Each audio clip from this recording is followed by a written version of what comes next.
Music lovers, this one is for you. Welcome to the Style and Vibes podcast with me, Michaela. I'll be giving you the inside scoop on music, fashion, culture, and more from Caribbean celebrities and tastemakers across the globe, pushing our culture with authenticity and, of course, style and vibes. Hello, everyone, and welcome to another episode of the Style and Vibes podcast with me, Michaela. Today, I am here solo because I just wanted to have a conversation with you guys and kind of dive deep into a few of the topics that we've been discussing here on the podcast. In the last few podcast episodes, we have been talking a lot about music. I've been doing a lot of reflecting on those conversations with artists, DJs, and our fellow podcasters. We discuss ways in which we can continue to move and shape dancehall and reggae music while preserving its foundation in a sense. We are discussing how music has changed, what are the impacts of those changes, and the perception of the music business as it states today. But of course, before we get into this episode, we definitely got to share what I'm styling on and vibing to. Again, the Styling On and Vibing To segment is now on YouTube exclusively, so you can catch a full rundown list of everything I'm styling on and vibing to. Gabrielle Union was rocking Jamaican designer Jay Jolly as she was frolicking, looking like she enjoying herself. We also are talking about Healing from Taurus Riley, his new album. Make sure you guys check that out. For the rest of the list, make sure you guys link YouTube for everything styling on and vibing to. Now let's get into this episode because during COVID alone, we have looked at everything from Verzuz to how artists are releasing music, live performances, the COVID impact, evaluating and re-evaluating the progression of Jamaican music as it relates to the global music industry and specifically its value. For me, I've been thinking a lot about the genre in totality. So in this episode, I'm really just exploring how the genre is being defined and perceived, how fusion of the music and discovery is through genres and subgenres. So uno just settling, all right? Settling. Here we go. So, music is always in transition. From the sonic changes, the fusion of musical sounds, they definitely evolve. Just as the music evolves, so does the business model. Most of the artists really want to spend most of their time in the creative element, but today's music business requires even more effort on the business side. With digital advances speeding up the process for artists and their teams, if they have one, you definitely need more ways to stand out. There are some things that have changed, but there are some things that have stayed the same. Charts and genres are one of those things that really have remained. We see how streams have impacted charts. Additionally, there are a lot more charts that attribute to listens besides the American music charting system, primarily Billboard, which is the most widely and most recognizable charting system. With regards to Billboard, most artists are in a genre-based chart and then cross over into the pop chart based on popularity. We'll get into this a little bit later. Technically, any place that distributes music has their own charting system of some sorts, which should feed into this universal charting system, but that's not always the case because of logistical setups from systems to countries and all that jazz. However, each distribution channel does account for sales or streams by platform, but really and truly, this isn't necessarily about the charts. I just wanted to kind of set some of the background around the topic that I'm really going to discuss. The platforms, the streams, the sales, they're really about listening to music, the fans listening to music, how they want, when they want, and in the style that they want to listen and consume music in. When it comes to these platforms, they are reflective of the categorizations of the genres, and very little has changed. Remember how you used to walk into a record store and ask, the salesperson or someone there, oh, I'm looking for this particular album by this particular artist, and they'll say we put it in this section. The digitalization of those genres is pretty much very similar. Now, if you're adding playlists into the mix, playlists are additionally sorted by moods and by genres. So we'll explore a little bit about that later too. But being in a genre, and especially from an artist perspective, it kind of feels like you're in a box. So creating music, most artists don't want to be perceived as just one type of artist. But I think that the genre that you pick and what you are in helps kind of define and help people connect to you as an artist, as well as discovering your music. But sitting in one box or a genre doesn't necessarily mean that you can't explore other sounds. And really and truly, that's how subgenres are created in the first place. So, I mean, I can take this as an example. Snoop, who has done a reggae album and he's done a gospel album, but he's widely known as a hip-hop artist, and that is his foundation. He took those creative freedoms to make sounds that he felt he wanted to make at the time, but he's never going to stray too far from that hip-hop connotation, because that's what his foundation is heavily based on. So I mentioned genre and subgenres. So genres really are that umbrella for the subgenres that kind of happen underneath it. So, you know, when it comes to Jamaican music, you think of ska, mento, rocksteady, all which reggae was derived from musically, but reggae in itself as a genre has surpassed those other genres in terms of popularity and global impact. For me, the whole reggae revival movement, as defined by some of the artists and media, artists like Chronix, Jesse Royal, Kabaka Pyramid, to me it is equivalent to in the 90s when we saw the neo soul movement, which is basically a sub movement within R&B. So Music Soul Child, India Ari, Erykah Badu, Jill Scott, and others kind of fall into this neo soul movement. But for me, they're both somewhat defined by the media and the industry in order to create a new version of those sounds. You know what I mean? So in order to refresh what R&B is, how it's presented, giving it this new genre or subgenre title allows it to feel newer and fresher in the current marketplace. So I think that that's really how these subgenres kind of evolve, and they evolve more so organically, and it's much more fluid. And that kind of really brings me to my next point of there is a fluidity within the genres themselves.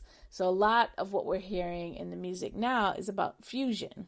Fusion is really, you know, hearing traditional elements that you associate with a particular genre, and now there's a different adaptation in a different genre that you kind of associate with this other genre. So, you know, and it's happening a lot for most of our Black diaspora genres like reggae and dancehall, soca, Afrobeats, hip hop. All of these fusions are kind of where there's this debate between the purists and the genre fluid fans, because purists want it to sound a certain way, and if it has XYZ elements, then it should be considered XYZ, whereas, you know, people who are a little bit more genre fluid, they listen based off, you know, just the music and how it sounds. Is it good? Does the lyrical content match up to what I like aesthetically? Is the beat makeup, you know, nice enough for me to groove to, etc., etc. So there's always going to be, I think, that kind of debate when it comes to the different subgenres and how we think it should sound and what it should sound like, and but also that those debates and those creative push is what really evolve the music to sound different and newer and crisper as the time passes.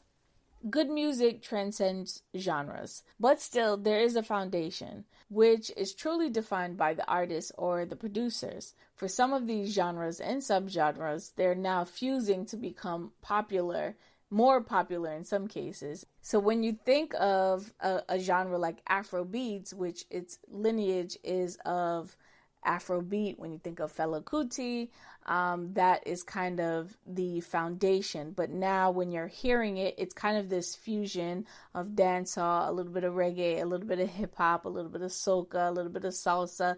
You're hearing all these different elements in Afrobeats. And even the recognition, especially being here in the States, people really associate Afrobeats with all African music. Whereas if you speak to someone who's on the continent, with all the different countries, there are so many different genres within African music that we're not talking about. So in comparison to like reggae, we know the difference between dub, roots reggae, rockers, lovers rock, but from the outside looking in, most people just see it as just reggae.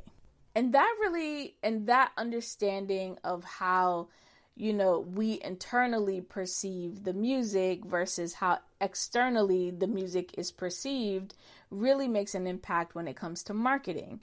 The genres help position artists in the different markets and essentially helps consumers understand, and not only consumers, but industry people who are promoting the music.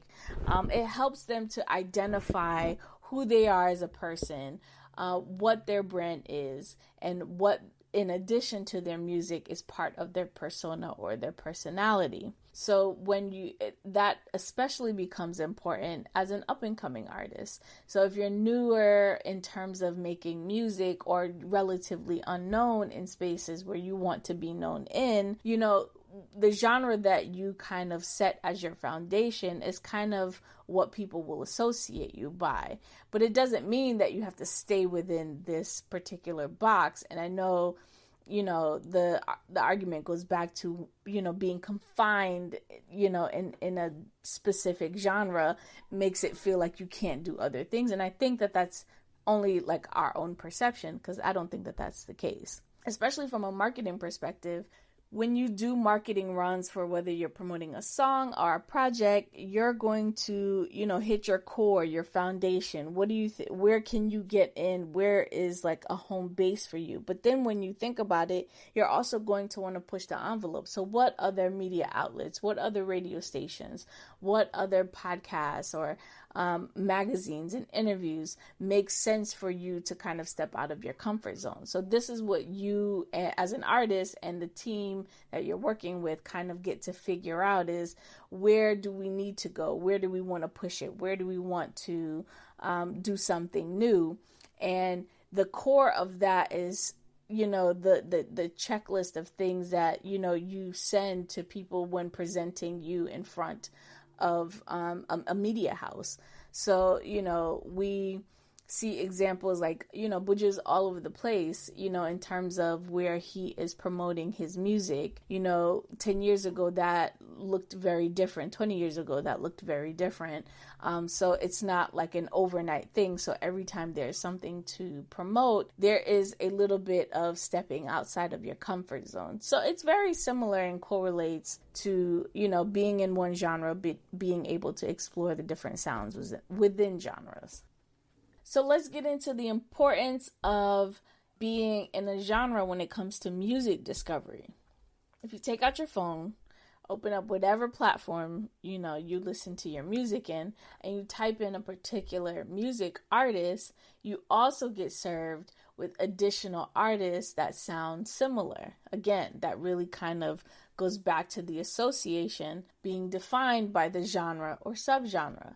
Additionally, with streaming platforms, the algorithms, also based on listens and likes, allow for that discovery to happen as well. So you'll get a lot of, if you like this on the platform that you're in, if you like this song, then maybe you'll like this song. And you can listen to it or not listen to it, and then the algorithm gets adjusted to your listening taste, would you say? And that really correlates with various tempos, artists, the different genres within the space, and what is available in those particular music platforms.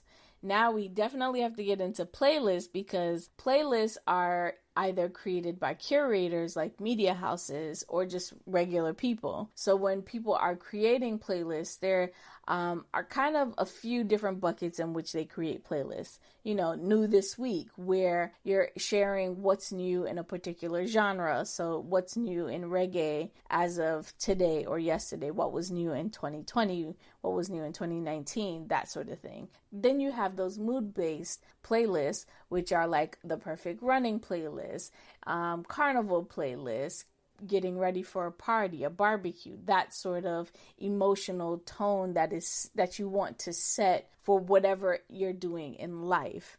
And then you have the genre specific. So 90s hip hop, 90s dancehall, early 2000s, best of, backpacker style music, whatever, people kind of label the playlist as they want, but they do fall within a category, and some of that is derived from the genre and exploring those different genres within the playlists that are based on moods.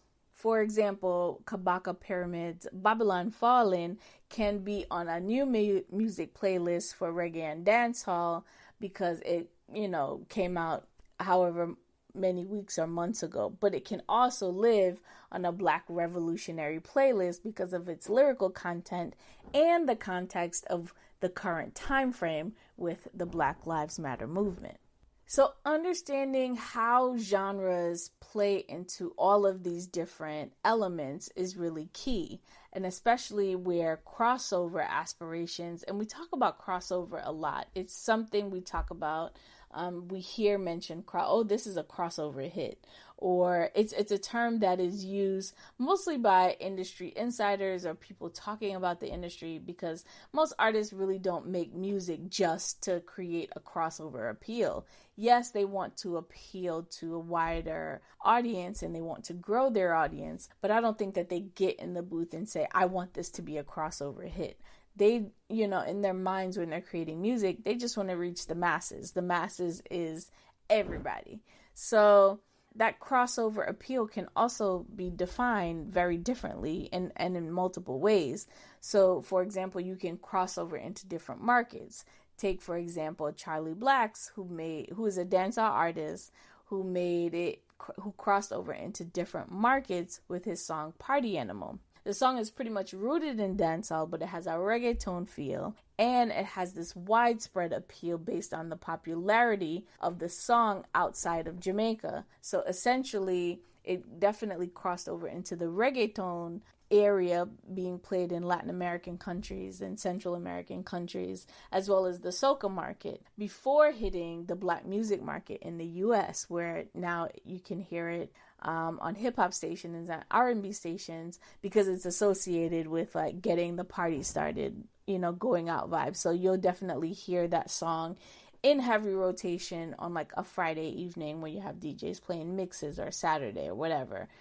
So that's really how songs cross over. And if you think about the longevity of a song, it could be in the market for months to years in terms of it reaching that peak and then, artists moving on to something new.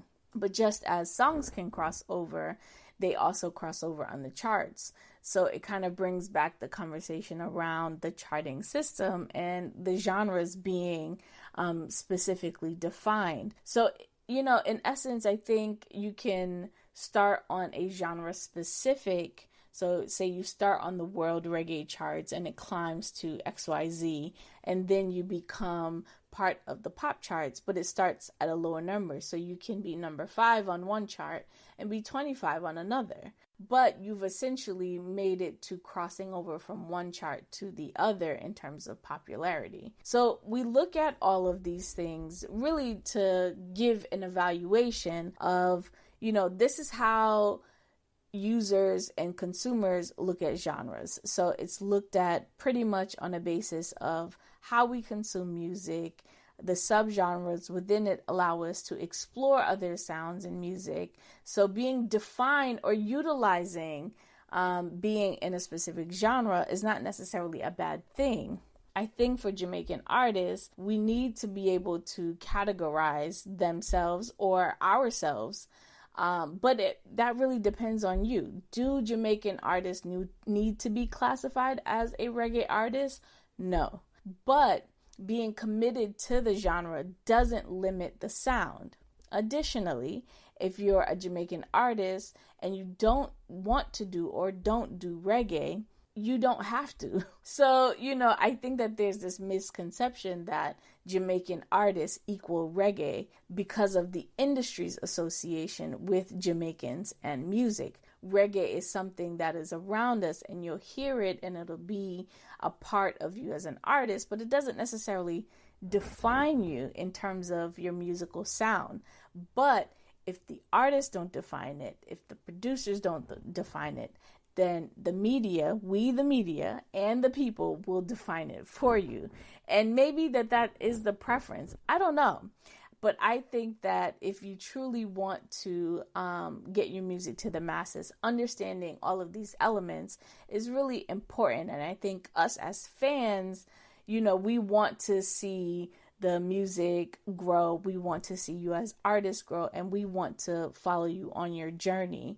So we'll always continue to have these conversations.